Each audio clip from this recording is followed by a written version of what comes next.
Bueno, vamos a platicar sobre el método de Newton-Raphson. El método de Newton-Raphson es un método numérico el cual aproxima raíces de funciones, es decir, vamos a encontrar elementos que cancelan una función. Este método, como todos los métodos numéricos, tiene algunas suposiciones para que aseguremos que vamos a aproximar una solución de la ecuación 1. Supongamos que P es un valor que cancela a la función f, es decir, que hace que la igualdad uno sea cierta. Entonces, si se cumplen estas tres condiciones, vamos a asegurar que el método de Newton va a aproximar al valor p.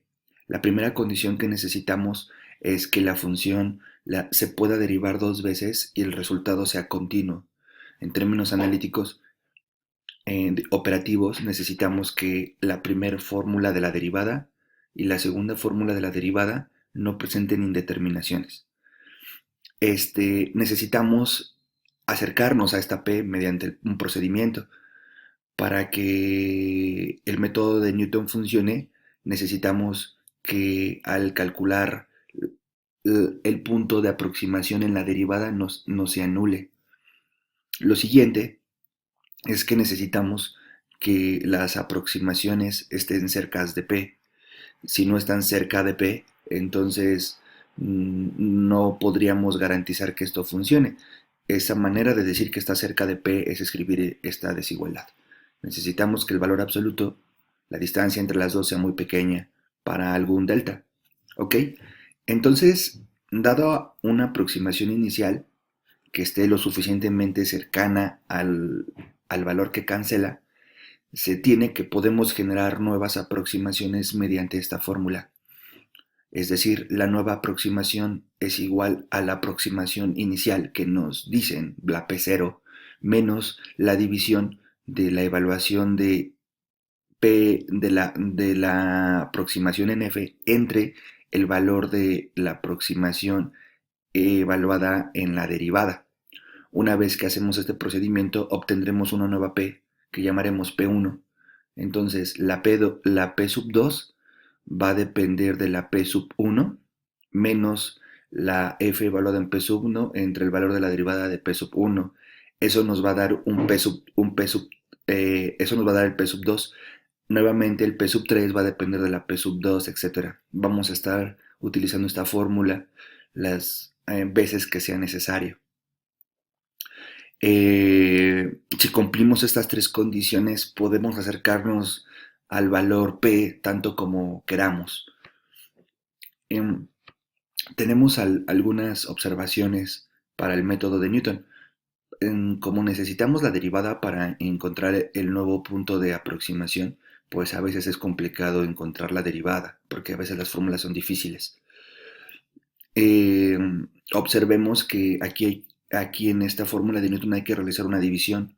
Obviamente, si el denominador se cancela, pues esta operación no se puede realizar. Entonces, pues el método no funciona si precisamente alguna aproximación evaluada en la derivada es cero. Hay que tener cuidado. En general, en la condición 3 pedimos que las aproximaciones estén cerca de la solución, pero pues precisamente no sabemos qué tan cerca, no sabemos qué tan cercana tiene que estar las aproximaciones para que el método funcione. Por lo cual, si no elegimos la primera aproximación que se propone o que nos dan cerca del resultado, podría resultar que el método no va a funcionar. Que no funcione significa que en lugar de acercarme en cada evaluación al punto que cancele, me alejo de él. Cuando eso sucede decimos que no converge.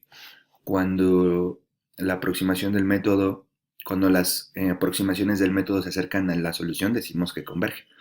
Entonces, eh, estas condiciones podrían parecer un poco raras, la uno, la 2 y la 3, el por qué se necesitan.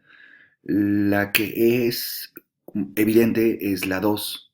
Necesitamos que la derivada evaluada en una aproximación no sea cero debido a la fórmula. Posteriormente, cuando veamos otros temas, vamos a tratar de deducir esta fórmula de forma analítica. Pero por el momento, bueno, y en ese momento las condiciones uno 2 y 3 quedaran claras. Ahorita la que según yo queda clara es la 2 porque pues precisamente no puedes dividir entre cero. Cuando hagamos una deducción de esta fórmula con una metodología analítica, vamos a ver que la condición uno y 3 surgen de manera natural para que el método funcione. Entonces, la idea de esta gráfica es motivar el por qué la fórmula tiene esta estructura. Entonces, supongamos que tenemos una fórmula que es f de x y igual a f de x y precisamente es esta curva que estoy señalando en este momento. ¿Ok? Entonces observamos que la forma gráfica, el valor que cancela a esta fórmula o equivalentemente el punto de intersección con el eje de las x es este P. Entonces este P es el que yo andaría buscando. Lo que hacemos es lo siguiente. Vamos a proponer un P0 que esté cerca de P. Entonces si elegimos este P0, obtenemos la siguiente situación. Vamos a ver cuánto vale la altura de este P0 y vamos a trazar una recta tangente a la curva. Que recuerden que las rectas tangentes son aquellas que solo tocan un punto en la curva. Trazamos la recta tangente. Ya que trazamos la recta tangente, nos fijamos en la intersección de la recta tangente con el eje de las X, que sería este punto. Esa es mi nueva aproximación. Si observamos, tal vez es difícil de ver, la idea sería que P sub 1 estuviera más cerca de P que la P inicial que proponemos. Pero bueno, en el siguiente paso nos vamos a dar cuenta que la siguiente aproximación está más cerca de P que P1 y que la original. Entonces volvemos a realizar esta idea. Agarramos P sub 1 y nos fijamos en la altura. Ok, ya que me fijé en la altura del P sub 1 en la intersección con la F, la altura que tiene el P1 en la F, trazamos una recta tangente. Una vez que trazamos una recta tangente, nos fijamos en la recta tangente donde intersecta el X, que sería este punto, y ese es el P sub 2. Como observamos, P sub 2 está más cerca de P. Lo que tendríamos que hacer nuevamente es fijarnos en la altura del P sub 2 en la fórmula, trazar una recta tangente y ver la intersección y así sucesivamente. Esa es la idea geométrica del método de Newton.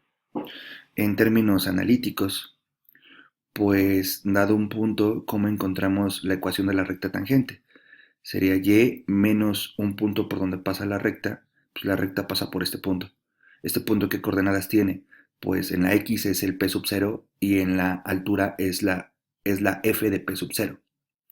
Entonces sería y menos la y correspondiente por donde pasa la recta igual a la pendiente, pero la pendiente de esta recta tangente es la derivada de la función evaluada en el p sub 0 por x menos el punto por la coordenada menos la x del punto por donde pasa la recta, que sería P0.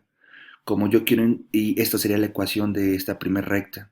Como yo lo que quiero es encontrar la intersección con el eje de las X, igualamos Y a 0. Entonces igualamos Y a 0 para saber para qué valor de X intersectamos. Entonces esta se cancela, este punto está multiplicando, pasa dividiendo, este P sub 0 está restando, pasa sumando. Entonces si observamos, tenemos P sub 0 menos f de P sub 0 sobre la derivada de la función evaluada en P sub 0, que sería esta fórmula, pero realizada la primera ocasión. La X es el punto de intersección porque igualamos la Y a 0. Eso va a ser nuestro nuevo punto de aproximación que va a ser el P sub 1. Entonces, estamos aquí. Repetimos el procedimiento. Obtenemos la ecuación de la recta que pasa por el punto P1F de P1. Entonces sería Y menos la Y correspondiente igual a la derivada. La derivada igual a la pendiente, que es la derivada de la función evaluada en P sub 1 por X menos X1, en donde el que resto es el punto por donde pasa la recta. Otra vez quiero encontrar la intersección, igualo las Y a 0. Hago el mismo procedimiento que hice en el paso anterior, despejo a la X y entonces observo que el nuevo punto de intersección es P sub 1 menos F de P1 sobre la derivada de P sub 1 y ese es mi P sub 2 y así sucesivamente. Entonces, como observamos, esta idea geométrica pues coincide precisamente con la fórmula que se propone para Newton.